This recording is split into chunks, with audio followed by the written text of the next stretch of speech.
now is I'm with Warhol Design, which is a kind of medical device slash consumer product development firm in Northeast Minneapolis.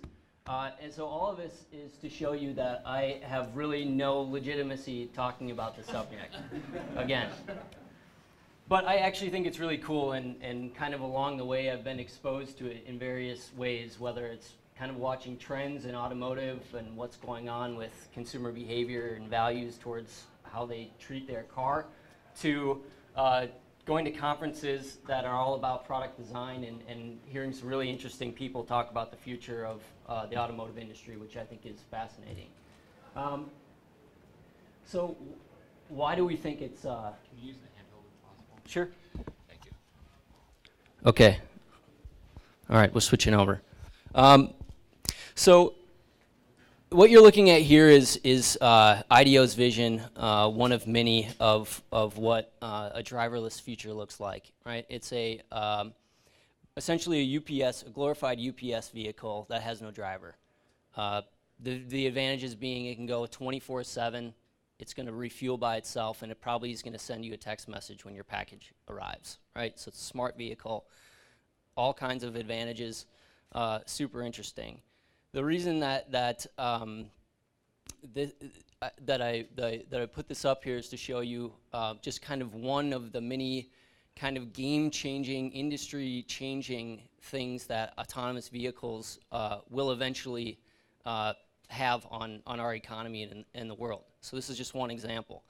If you had to ask me in our lifetime what I think is going to be one of the biggest changes, I don't think this would be the top of the list, but I would say this is probably up there, maybe top 5.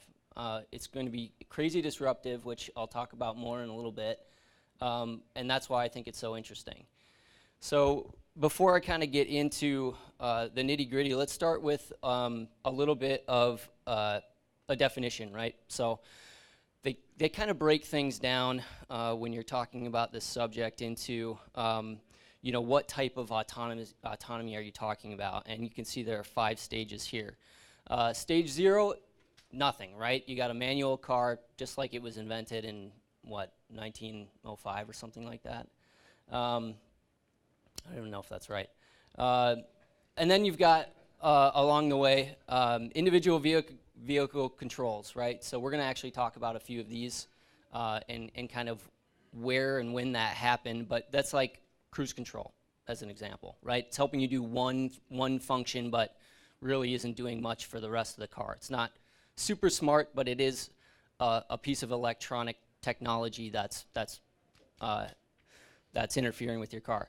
The next is when stage 2 is when 2 technologies talk to each other at once. So this is where you start getting into you've got the blind spot sensor communicating with your speed, right? So all of a sudden it's reducing the speed or correcting your car because it's talking to another thing. So it's two sensors or 2 systems talking to each other and therefore interfering with the way the car is moving. The third is kind of safety critical functions, right? So a car can sense when conditions require the driver to retake the control of the vehicle in sufficient comfortable transition time. So this is where you're actually like letting go. There are some examples of this, and I'll maybe ask where you guys think we are in this. But stage 4 is fully autonomous, and that's where you get to a point where you don't need a steering wheel, you don't need pedals.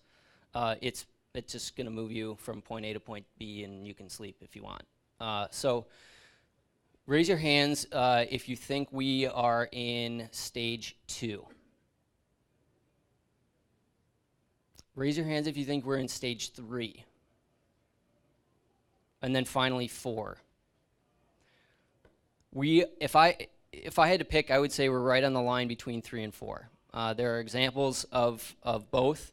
Obviously not commercially, out there, but Google's got a prototype that's fully autonomous that can go 35 and it has no steering wheel or pedals. So we're close. All right. So how do we get here? Well, let's start by taking a look at where we came from.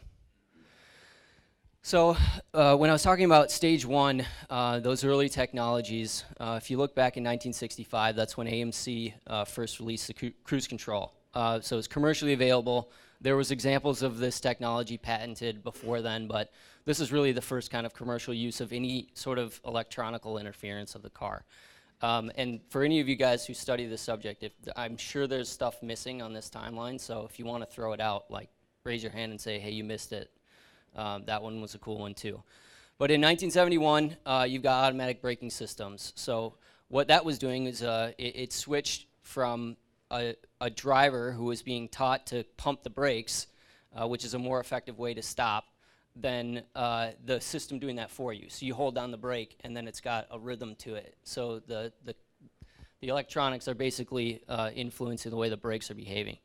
Then in 1981, you had a first kind of programmable seating, right? Not game-changing by any means, but now the car is starting to actually remember things about you, and it's reacting to your preferences. Let's fast forward to the 90s. It was a big decade for this. Mitsubishi launched its electronic stability control. That's where a wheel's going to change its pace if one side's experiencing gravel. It's kind of smart and adjust itself. We saw the first uses of GPS navigation, right? So you guys remember those clunky things that some of you may still have on your dashboards that are now being integrated into the car. That was a really, really important part of this whole autonomous vehicle development. We had backup cameras. Lane assist came out with Mitsubishi. I think it's crazy that Mitsubishi was so ahead of its time and almost irrelevant today, but sorry if you drive a Mitsubishi. I didn't know this before I started looking into this, but in 1994, Mercedes had a vehicle that drove in normal traffic autonomously for 1,000 kilometers. 1994.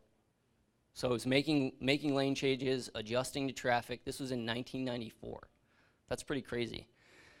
1996, OnStar came available, right? So now you have this relationship with this other kind of information source outside of your vehicle. Also another really, really big development. Into the 2000s, we had intelligent parking. You guys remember the commercials of, parallel parking the car by itself? That actually came out a lot earlier than I was thinking, 2004. 2005, Google Maps is available. I put this on there not because it's influencing a car, but because it's a huge part of why we're heading in the direction that we're heading. And then you've got a number of kind of gadgety inventions added in the 2007, 2008. You've got cars that can read traffic signs, cars that are talking to traffic lights, cars that can stop themselves in traffic, and it's kind of really picking up the pace, as you see here. And now into the 2010s, it's just much more sophisticated systems that continue to develop. Most notably, probably in 2014, the Mercedes car, which I'll talk about a little bit more later, was just packed full of autonomous features. And they say it's a car that's about 70% autonomous.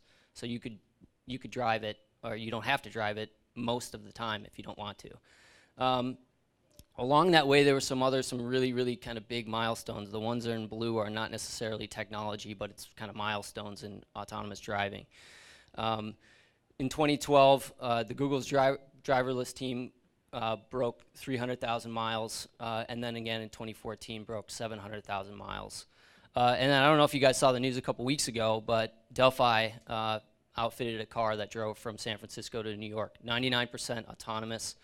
And the only thing that I think that, if I remember the article correctly, that they did was there were a few instances where they felt like they were getting a little bit close to a truck. It wasn't operating quite like it was supposed to, but 99% of the time from across the country is pretty crazy.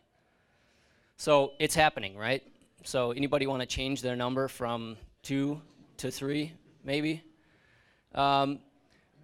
So now looking to the future, kind of what are these companies saying, right? So that we know where the puck is heading. so where are the predictions flying, right? Google and Audi are probably the most ambitious in this, both kind of making references to 2017 having what I'll show you with their current kind of concept car being introduced on a larger scale. So they're not saying, and I'm not saying in 2017, none of us are going to be driving, although I did use that for the title of this talk because I wanted people to come here. But thanks. In 2020, Nissan and Apple have both said that's kind of their target year. Apple, crazy, right? Tesla in 2023, I would expect sooner from them. Land Rover, and then Daimler and GM kind of out there a little bit further. We'll talk more about those two companies in just a bit.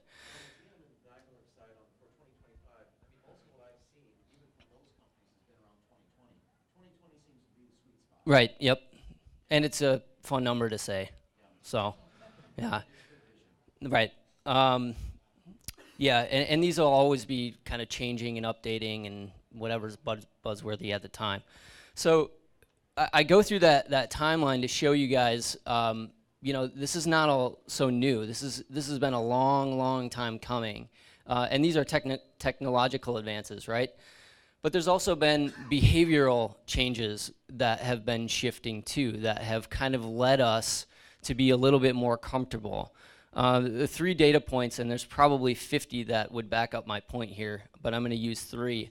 The first one, the blue one, titled interest, is just a kind of general polling that was done of saying, hey, do you have any interest in not driving anymore and using these technologies? And from 2011 to 2013, there was an increase in people's willingness to part ways with driving their car. At the same time, if you look at the percentage of teenagers who are graduating high school without licenses, that number has actually been decreasing. This was a lot of what I spent my time doing at Iconoculture, was looking at these types of behaviors, but the connection that teenagers had with their vehicles is so different today than it once was. 70s and 80s, and even for me, I can't remember which year I got my license, but I graduated in 02, so that means, 2000? Even for me, like, day one, I got my license. I wanted to get out. But for teens today, they don't care, and they're caring less and less. So that means they're more likely to, totally relinquish control of their vehicle because they may never drive in the first place. At the same time, car sharing has been growing like weeds, right? So Zipcar is probably one of the best examples. From 2008 to 2012, their revenue tripled. So people are becoming more comfortable with renting vehicles, either renting out my vehicle to another person or walking to the grocery store to pick up a car that I'm just going to use temporarily. So I think all of these kind of behavioral differences are kind of moving this technology along. All right, so when people talk about driving and autonomous vehicles, there's a lot about, what are we wasting? And these are some important numbers that anybody who's trying to refute the importance of autonomous vehicles, you can throw these in their face. You got 1.2 million lives lost globally every single year. 33,000 in the United States annually alone. This is a bit personal, but I have never met my grandparents because they died in a car accident. So when my dad was about 17, a vehicle in the oncoming lane, the driver suffered a stroke and crashed a car into my grandparents. So that may not have ever been if we would have been at a different point in that technology development. I'm getting a little choked up. So looking at the money involved in this, there's $230 billion spent in accidents every year. That's pretty crazy, right? $1 trillion of people's time, right? So that's just a matter of multiplying how much time do you spend sitting in traffic, multiplied by, what is the hourly rate of educated working individual. $1 trillion is just totally wasted sitting in traffic. I know you guys all love traffic so much, so. And in resources, you've got 10% of urban land use. So we're talking about cities, right? Cities and parking lots. Lot of space that hypothetically you don't need.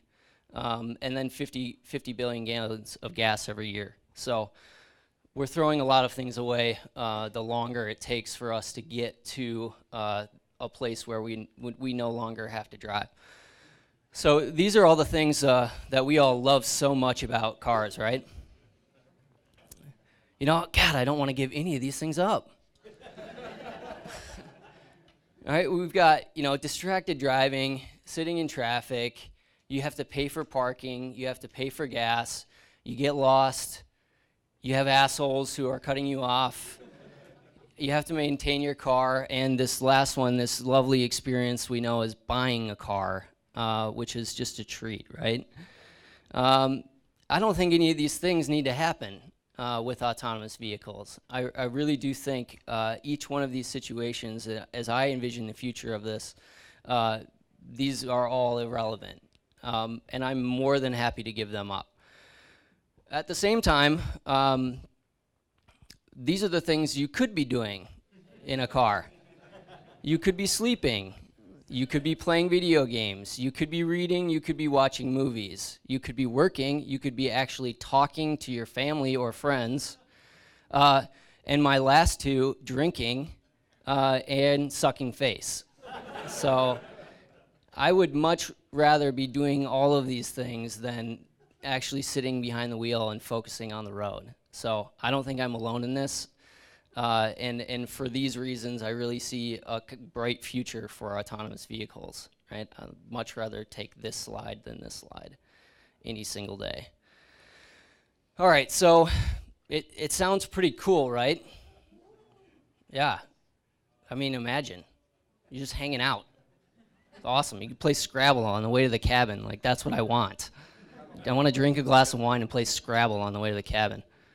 But it's not perfect, right? So there's a lot of problems. It's gonna totally destroy a lot of industries and jobs. It's gonna be a uncomfortable transition from the place that we're at today to what it will be like in a couple years. There's a lot of people who are concerned about jobs, which they should be.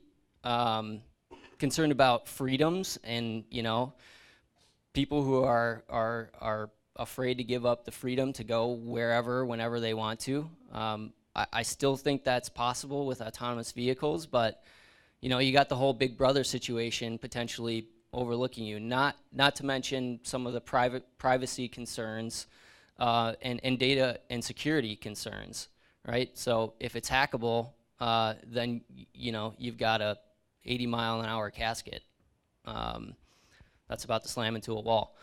So it's not perfect, and here's a few kind of data points about why people will be or already are resistant to it, right? So you've got 14 million commercial drivers.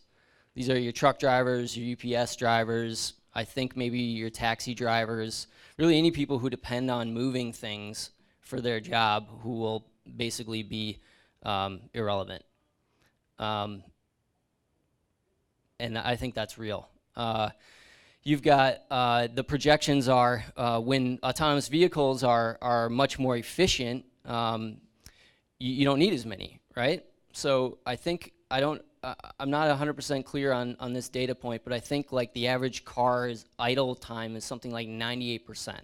Or 90%, some crazy number that you actually use your car in the hours of the day. So all that other time that it's spent sitting there, it's totally worthless. So if you have a system that's smart, that can take you where you need to go when you need to go, but other people are using it when you're not using it, I mean, you don't need as many vehicles. It's great. 1/10 the fleet size. Yeah.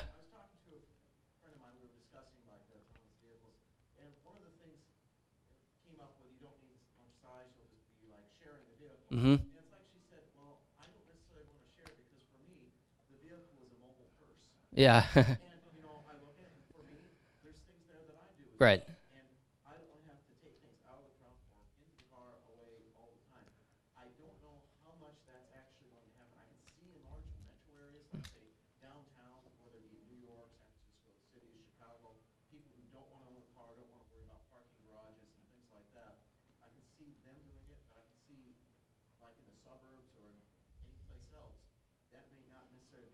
Hmm. I'm not sure. We're definitely in as we're transitioning from not autonomous vehicles to autonomous vehicles. There will be personal. So we'll buy the cars that drive themselves, so you can still keep your gym bag in the back if you want.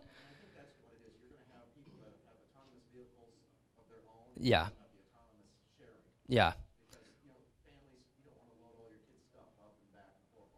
Yeah.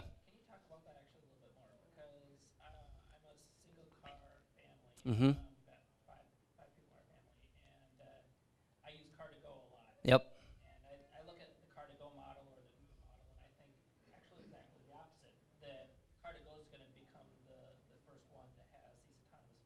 That's on my list. Mm-hmm. Right. Yeah. Right. There's there was a really interesting data point, actually two that I want to share regarding these questions. The first was I think the average the cost of per mile for owning a car is something like 60 cents.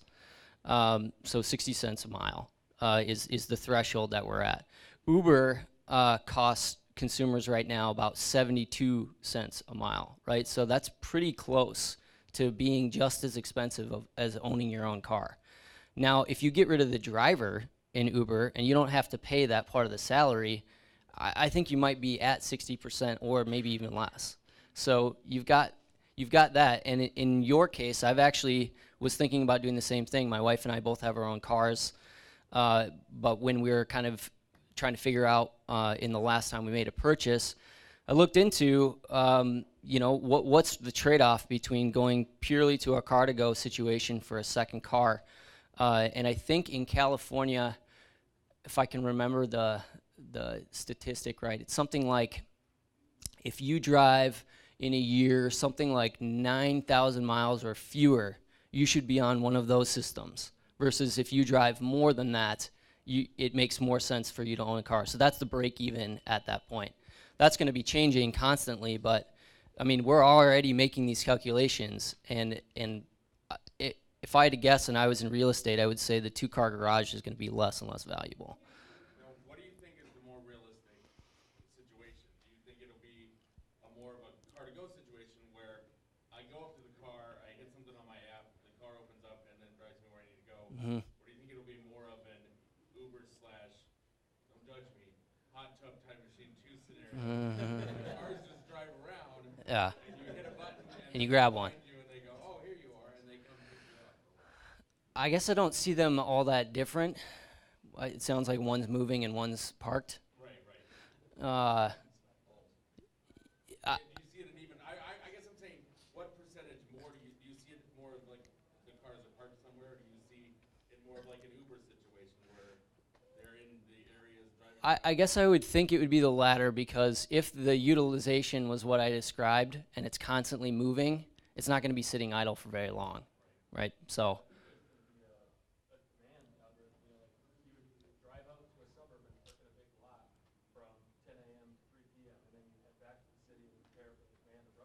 mm-hmm. Yeah. And do you think we'll have situations where they'll come to right to our house, or do you think we'll start to see like drop off areas? I would expect them to door. Okay.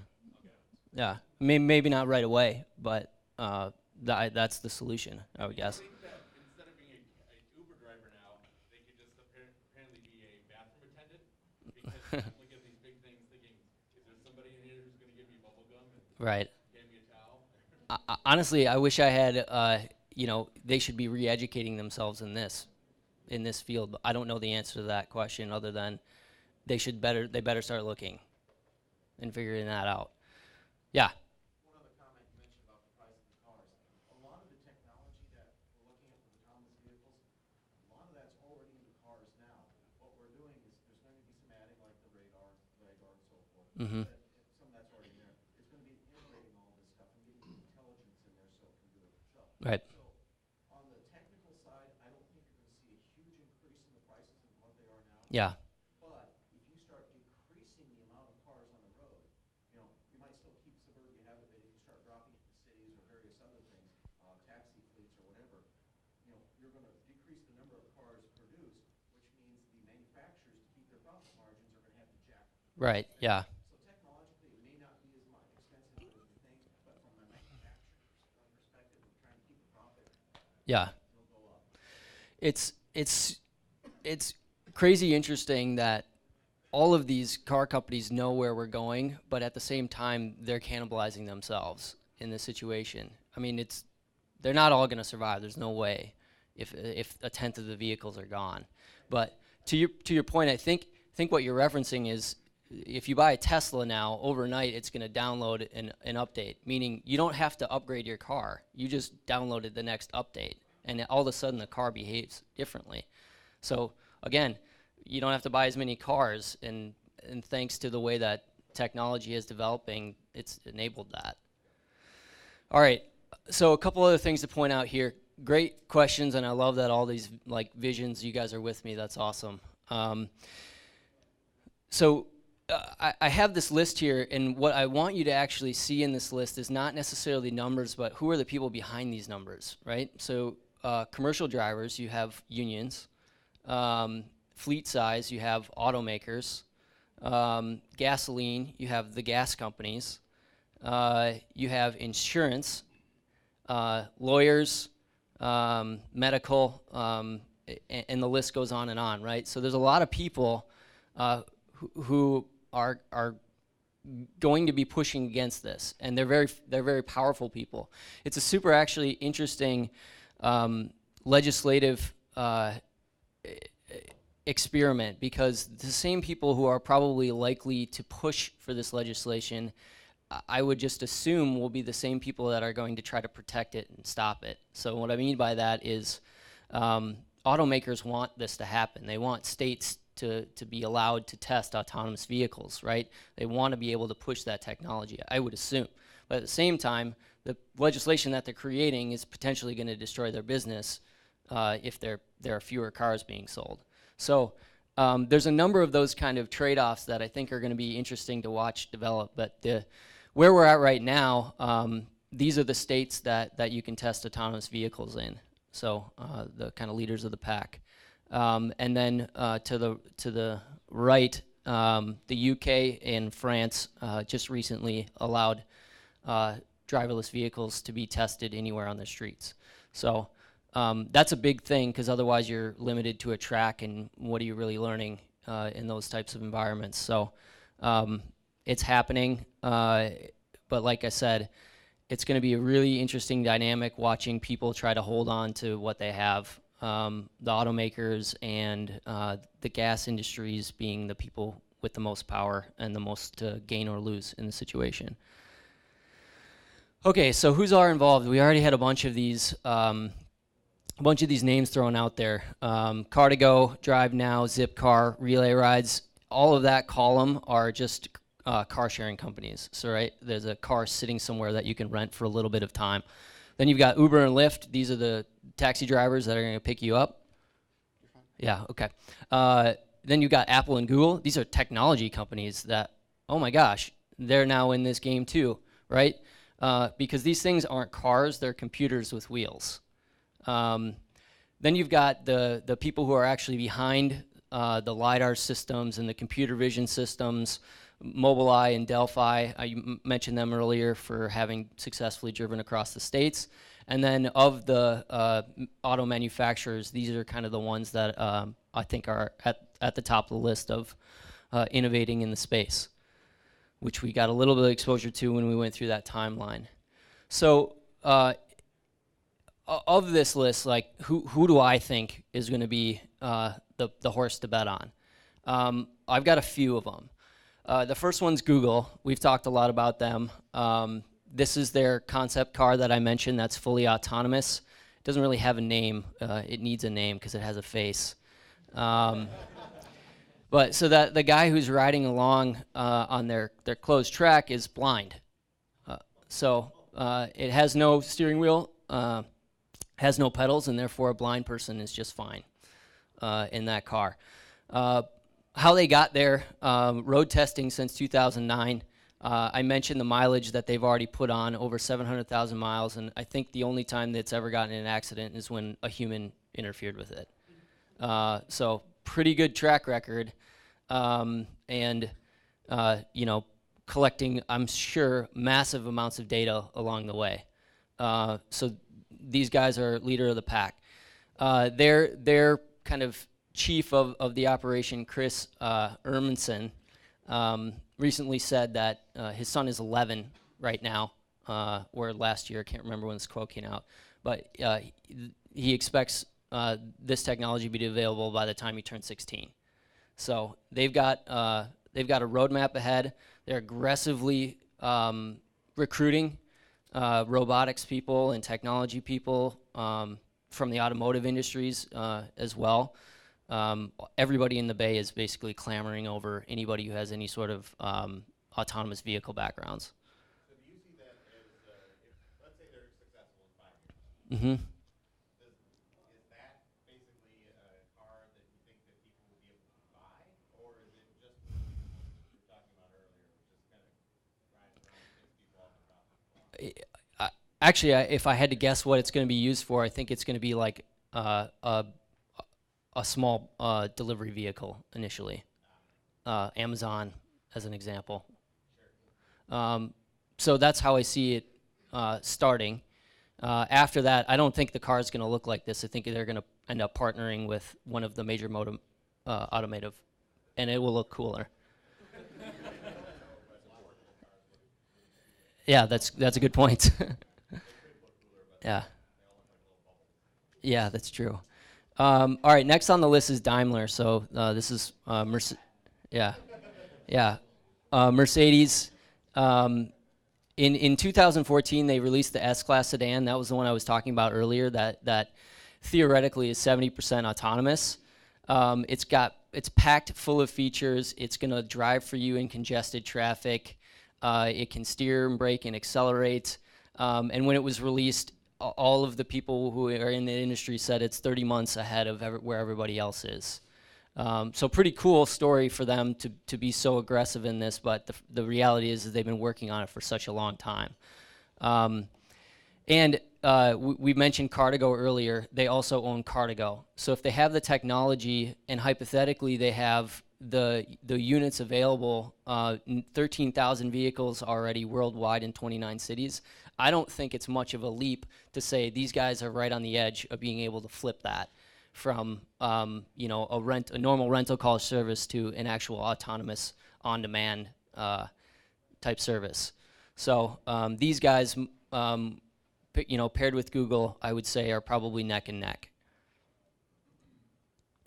GM is actually doing a great job too. This is their vehicle from the Grand Challenge. I don't remember which year, but basically a Grand Challenge is the breeding grounds for where all of these companies get their developers and tech talent. And it was put on by DARPA, so you can thank our government for advancing the autonomous vehicle industry because they're paying for this challenge with big rewards and people are attracted to it, and therefore the technology is evolving. So government can do some things well. So what you're looking at is their NV concept. It's it's kind of like a car / Segway. Let's see. It's got a number of different features. So it can park itself. It comes to you when you call it. With your phone actually. Like, hey, come and pick me up. And then it goes and parks itself. Super cute, right? And then it can communicate with other NVs in the road, and the advantage being if you can kind of get into a line, the draft is much less and the efficiency is much better. So they've already figured out these systems. Another reason that I have GM on this list is most of the car company technologies that exist are sensor, computer vision, the LiDAR system that you mentioned earlier. But they've actually started to develop their own called a car-to-car communication, and have already outfitted it with 3,000 vehicles as a pilot in Michigan. And what that does is, let's say me and Adam here are driving next to each other. My car sends a message to Adam saying, "Hey, I'm right next to you," and he says, "Okay, I got it, thanks." And now all of a sudden you've got this kind of communication system that around blind spots and other things can predict accidents before they happen. So it's a little bit different than the other technology out there, and therefore I kind of put them ahead of the pack because they're sponsoring the research that's being done. Well, at the same time, that sounds like a much easier problem to solve when you have all the cars communicating with each other. Yeah. But again, as you're transitioning, because you get to a time where there's going to be autonomous cars with cars next to Right. people drivers. Yeah. Do you foresee there being a lot of challenges or in that transition react differently to a car next to them? It's a great question. I think we'll probably segment by lanes, kind of like we have high occupancy, if I had to guess. And then we'll be incentivized. I mean, your insurance is going to be crazy expensive if you're not using these technologies. So I think somehow, some way, you're going to make the clear decision to move to something that's safer, more reliable, more efficient. But it's going to be awkward. It's going to be super awkward. The last one, Uber. I think this is the dark horse in the bunch, but one to pay attention to. So they're backed by Google Ventures, so it's an interesting dynamic happening with those two because Google's now working on its own car share service. So I think they're kind of some bad blood there. So now Uber's like, oh shit, we need to start working on some robotic cars, otherwise, we're going to be toast. So they partnered with Carnegie Mellon and have now basically leveraged their technology resources and robotics innovation to start working on their own development in the space. But I mean, if you think about it, I pulled this stat. They've already had, I think it's worldwide. They have 162,000 drivers. That's 162,000 vehicles that could potentially be put in use, and they already have the data play. I mean, everybody, if you haven't used Uber, what's wrong with you? It's awesome. But it's such a complicated mess that they've already started to figure out that one way or another, I would imagine their technology is going to be weaved into one of these platforms because it's so convenient and well done. Yeah. Uber balances the fact that they're investing in driverless vehicles, yet at the same time they have 162,000 drivers. Yeah. Trying to continue to attract more drivers. Yeah. How do they manage balance? Well, they don't have to worry about it yet, right? So they'll still grow like crazy, but at some point they're going to have to either. It's going to be a slow transition of now it's like Uber A instead of Uber X or something, right? So you're opting into the vehicle. Maybe you have a preference. I'd rather go with a driver or a non-driver. I don't know, but it's probably at least 5 years away. Yeah. Another area that we've been talking a lot about, just like vehicles, cars, and so forth. Another area that's probably going to take a hit, and there's some research going on in it, is long-haul trucking. And even over the road. Yeah. Yep. That's going to really take away. You probably won't have the semi-trailer combination anymore. Mm-hmm. They'll probably just become the trailers driving themselves. Yep. And then I would just happen to think, as you were talking like Uber, well, the Twin Cities has just spent a lot of money on this light rail system. Right. And in about as these come along, if these start getting cheap enough, Yeah. you could probably just deploy these cars and be the equivalent of Yeah. the rail system if you can get the same cost. So a few bucks and you're going there. And Right. how many billions do they invest in the light rail system? Right. Be obsolete in 10 to 15 That's very true. I agree. You know, I think people originally said, well, let's make smarter roads, and now we're realizing, let's just make smarter vehicles. And therefore, public transportation, the way that we know it now, is irrelevant. You won't have buses, you might not have subways or anything else. Yeah. It'll just be like, even private individual, or you could probably have like, MTA could have their own vehicles. Yeah. Or it could be the same thing that we are familiar with today that just doesn't have a driver. Yeah. Question about, I know that there's technology with car-to-car technology and radar and LiDAR, but GPS is still a major factor. Mm-hmm. And with the failing infrastructure of GPS, how is that being handled? Is this something that some of these autonomous car systems are trying to get involved in terms of building up? And that also plays into concerns about infrastructure. Yeah. And regardless of how autonomous these cars are, if you've got bridges that are falling and roads that are falling apart, Yeah. how are those going to be able to continue to drive? Those are some hard questions. The other question that ties on with that, how are you going to pay for this failing infrastructure if these cars are electric, or even if they are gas, they become so efficient, aren't driving as much, that you don't use as much fuel? Well, that's a great point. To answer your GPS question, I have no idea.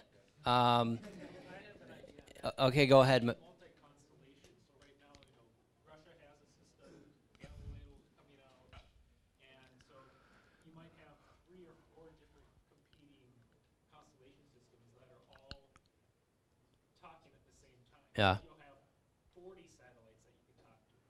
But even if GPS isn't always available where you are, there's going to be other satellites. I think if you look at, thank you, Matt. If you look at Google Maps and their Street View that's evolved, they're not doing that because it's like a fun way to look at, your neighborhood, right? They're doing that because it's going to help their technology much further down the road. So there'll be others like that will continue to evolve. DARPA, in the past couple months, DARPA, the DoD, has actually started looking at replacing the GPS system. Mm. And it might more be ground-based than satellite-based. Mm. Be more of a combination. Plus, you also have RTK, which is going to work with GPS very closely, or you can just use it off the ground station. Yeah. So, and that's much more precise than regular GPS. I'm glad you came to this presentation today. Thank you. Yeah, thanks for answering the questions I didn't know how to answer. Okay, so that basically takes me to the end of this. I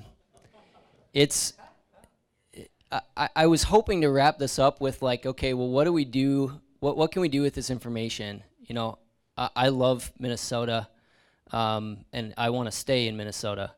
But I don't know what we can do as an environment or an ecosystem to make the innovation that is coming here happen here and be an active participant in that. So I was gonna make some suggestions, but the reality is we don't really have much of an auto industry.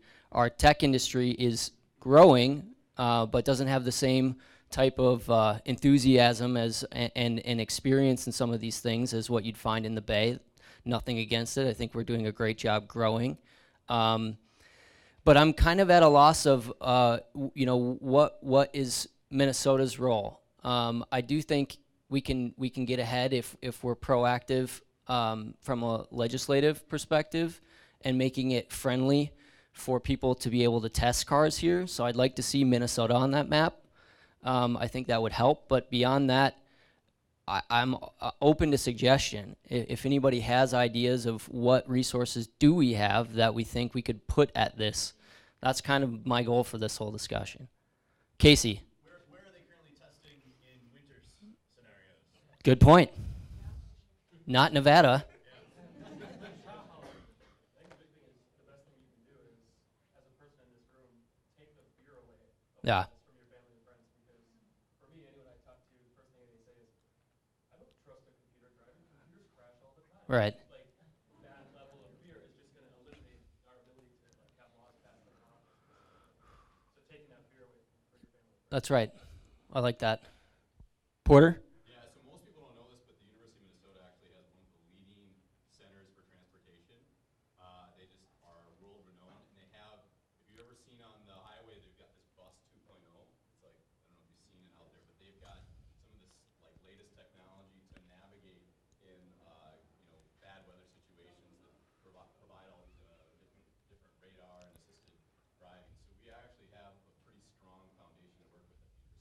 Cool. That's good to hear.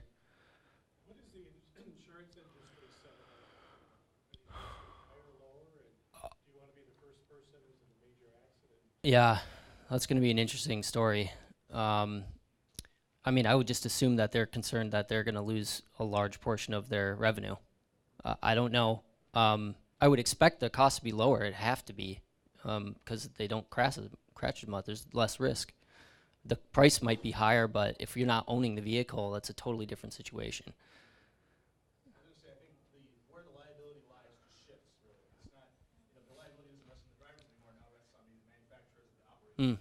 That's interesting. Yeah. From my understanding, and a lot of the insurance industry, like the automotive industry, is actually behind these. Mm-hmm. Because they believe it will reduce. So they might keep the rates the same because there still might be risk. Maybe it'll go down a little bit, but they won't have as much risk versus human drivers. That's what they're believing, I think. Who knows what they're actually taking on the side? That's just what I've been reading about. Any other proactive statements about what we can do to make this better here? I think we should, Bit- talk to legislation. Okay. I think the thing that's going to block this from happening, and somebody just tweeted it this happening, is legislation. Yeah. To be legislated to say, we don't want this to go through, it's not going to go through, you're not going to see this happen. And I think if we work with legislation, then, and we are a state that's, we want this to be, we want to see this come on the streets and stuff like that, I think that's going to get us to be one of the places that this happens. But we can't even get Sunday liquor sales. True. We could package that together. Nobody has to drive, then. Bill, did you have an idea? Well, I had a question around cybersecurity. Okay. And the fact that all of these are going to be connected at Yeah. some point, and their computers and Yeah. are accessible. I'm not a security guy. I'm not a data security guy. I don't know how to answer that, but this guy seems like he's got something to say. You guys heard Daimler Calvary. It's a group out there talking about Internet of Things and computers and cars and various things. Get involved. Okay. From a security perspective, I don't know what the solution is there, other than obviously it needs to be figured out because that's a huge risk. All right. Last couple questions. I think there's one thing that security-wise people haven't really thought too much about because they're thinking of it as a computer, software hacking problem. But there's also the problem if it's going to be unmanned, then who's going to watch out for someone, when it's getting gas to open up the car and take all the packages? Like what kind of physical security is there going to be for your packages going around delivering mail or big SUV delivery, whatever they are? Sure. And on top of that, I've also thought about what happens when you're on a campus and like that, and it's a shared drive situation, and a girl and a guy get in the car together, and there's not the Uber driver to say, "Hey, cool it, buddy." Right. Yeah. What's about stuff like that? Yeah. security-wise? I'm not sure. These are all great questions. What about just people in this group forming a group to talk about these things further and push for legislation and talk about, spreading the word and everything, Yeah. forming a group? Let's do it. Meet up. We're just kicking it off right here. So I'm not sure how to get that out. Maybe I'll tweet it. So connect with me on Twitter, and if we put something together, I'll let you guys know. Any other questions? It's cool stuff, right?